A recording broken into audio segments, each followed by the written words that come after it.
माघ महीने की कृष्ण पक्ष की एकादशी को खटतिला एकादशी कहा जाता है। इस बार खटतिला एकादशी 14 जनवरी दिन बुधवार को है। इस एकादशी का व्रत करने से मनुष्य को सभी पापों से मुक्ति मिलती है। विष्णु भगवान की कृपा से उसे विष्णु पद प्राप्त होता है। इस व्रत में पानी में तिल डाल करके स्नान करना चाहिए। तिल का उबटन लगाना चाहिए। तिल से हवन करना चाहिए। तिल को खाना चाहिए और तिल का दान करना चाहिए। इस प्रकार इस एकादशी के व्रत और नियम के द्वारा दुख दरिद्रता दूर हो जाती है और धन संपत्ति प्राप्त होती है। खटतिला एकादशी की कथा इस प्रकार है कि प्राचीन काल में एक ब्राह्मणी रहती थी जो धर्म कर्म में सदैव लगी रहती थी। धर्म कर्म में लगे रहने के बाद भी वह किसी को अन्न दान में नहीं देती थी। उसने कभी भी देवताओं के निमित्त अन्न और धन का दान नहीं दिया था।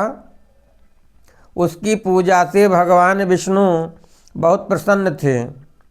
विष्णु भगवान ने सोचा कि इस ब्राह्मणी ने व्रत और धर्म कर्म से अपना शरीर शुद्ध कर लिया है, इसलिए इसे वैकुंठ लोक की प्राप्ति होगी और इसे वैकुंठ मिलेगा।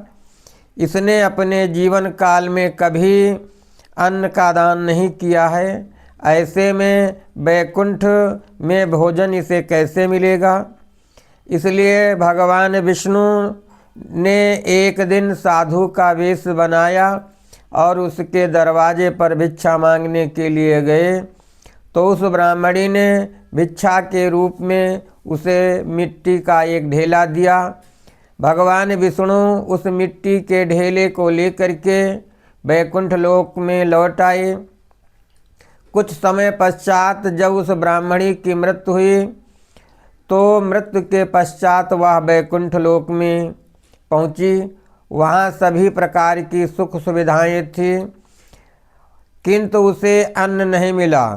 इस पर वह ब्राह्मणी भगवान विष्णु से कहने लगी कि मैंने जीवन भर आपका व्रत किया है, आपका पूजन किया है, फिर भी मुझे यहाँ भोजन क्यों नहीं मिलता, अन्न क्यों नहीं मिलता। तो भगवान विष्णु ने उससे कहा कि देखिए, तुमने अपने जीवन में धर्म कर्म के साथ कभी अन्न का दान नहीं किया है, इसलिए तुम वैकुंठ लोक की देवियों से मिलो और उनसे खटतिला एकादशी का महात्म्य जानो और उनकी कथा को सुनो, तो तुम्हें यहाँ पर अन्न की प्राप्ति होगी और तुम्हारी सारी गलतियाँ माफ़ हो जाएंगी।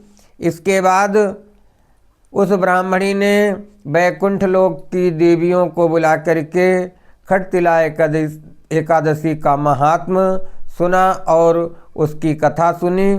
इस प्रकार खटतिला एकादशी के व्रत और उसके महात्म्य को जान करके वह ब्राह्मणी भगवान के परम धाम वैकुंठ लोक में सुखपूर्वक रहने लगी। बोलिए विष्णु भगवान की जय।